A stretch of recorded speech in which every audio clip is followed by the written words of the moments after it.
વલસાડના ફલદરા ગામમાં આદિવાસી આંગણે ઉત્સવ સંસ્કૃતિનો નામે એક મેળાનું આયોજન કરવામાં આવ્યું હતું.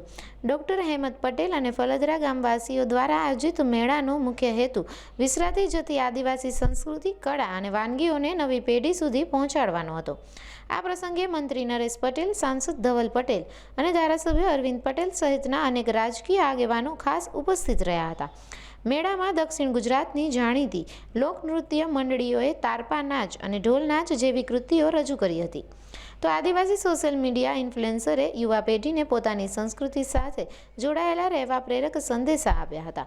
બાળકોએ લખોટી, ગિલ્લીદંડા અને સાત ઠીકરી જેવી પરંપરાગત રમતોનો આનંદ માણ્યો હતો.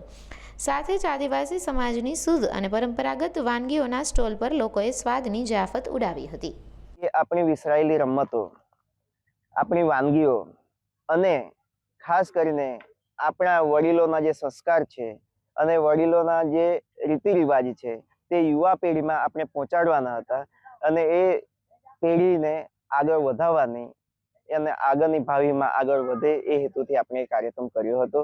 ખાસ કરીને યુવા પેઢી માટે આપણી બોલી, આપણી ભાષા, આપણી તંદુરસ્તી કે જે વડીલોમાં 100 વર્ષથી વધારે આયુષ્ય હતા, જેની સામે આજે યુવા પેઢીમાં આજે હાર્ટ એટેક, હૃદય રોગ, કેન્સર, બ્લડ પ્રેશર, લકવો એવી અનેક બીમારીઓના રોગ બનવાની તૈયારી થઈ રહ્યા છે અને બને છે. તો આદિવાસી સંસ્કૃતિ ભવ્ય છે. આદિવાસી સંસ્કૃતિ, વાનગી, રહેણી કહેણી જે અપનાવવાથી આ બધી વસ્તુથી દૂર રહી શકાય છે. તો હેતુ એ હતો કે ખાસ યુવા પેઢીને આપણે યોગ્ય દિશામાં લઈ જવા માટેના પ્રયત્નો હતા.